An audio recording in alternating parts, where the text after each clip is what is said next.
전세 보증금을 제때 돌려받지 못하는 세입자가 늘고 있습니다. 이른바 코로나 빚 급증이 그 영향 중 하나라고 하는데 이삿날이 다가오는데 집주인이 전세금을 돌려주지 않는다면 세입자의 속은 얼마나 타들어갈까요? 대응 방법과 주의사항 등을 미리 알아두는 게 중요해 보입니다. 네, 재정석 변호사를 화상으로 연결해 보겠습니다. 변호사님 안녕하십니까? 예, 안녕하십니까. 법률사무소 서준 재정석 변호사입니다. 예, 계약이 만료됐는데 집주인이 전세 보증금을 돌려주지 않는다면 세입자 입장에서는 어떤 조치를 가장 먼저 취해야 할까요? 계약 만료 2개월 전까지 임차인이 계약을 종료하겠다는 의사를 표시하지 않고 임대인도 별 말이 없으면 임대차 계약이 묵시적으로 갱신되어 버릴 수가 있으니 계약 만료 2개월 전까지는 문서로 계약 종료 및 보증금 반환을 준비해 달라는 그런 의사를 확실히 표명해 두시는 게 좋습니다. 또 임대인이 임차인의 조치 미흡을 빌미로 보증금 반환을 미루는 사항을 방지하기 위해 계약 만료 임박 시점에 주택 인도와 원상 회복의 준비를 갖춰둔 후 임대인에게 보증금 반환을 요청하는 문서를 발송하시는 조치가 필요할 걸로 생각됩니다. 네, 법적 분쟁으로까지 가고 싶지는 않은데 좀 불가피하게 소송으로 해결책을 찾게 되는 경우들도 있습니다. 자, 그런데 소송을 제기하는 것만으로도 집주인에게 좀 심리적인 압박 효과가 있을 것 같은데 어떻습니까? 네, 소송 제기만으로 어느 정도는 집주인에게 보증금 반환을 강제하는 효과가 있을 수 있습니다.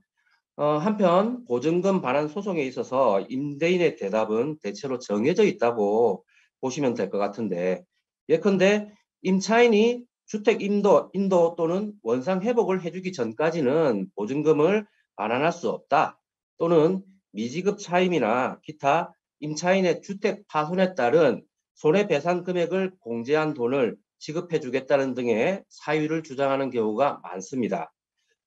임차인의 주택 인도 및 원상 회복은 임대인의 보증금 반환과 동시 이행 관계에 있으므로 소송에서는 양자의 의무를 동시에 이행하라는 내용의 상환 판결이 선고되고, 미지급 차임이나 손해배상 채무의 경우는 법원의 심리를 통해서 인정되는 범위만큼 차감된 금액을 지급하라는 그런 판결이 선고되는 경우도 있습니다.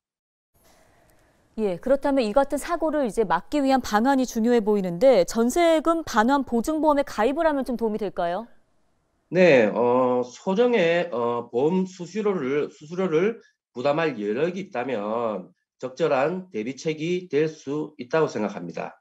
다만 일종의 보험 상품이므로 보험 가입자가 지켜야 할 통지 의무, 기타 여러 가지 준수 사항이 존재하고, 이를 위반하는 경우에는 보험사가 보증금 지급을 거절하거나 상당 부분 감액된 보증금을 지급받으실 수 있습니다.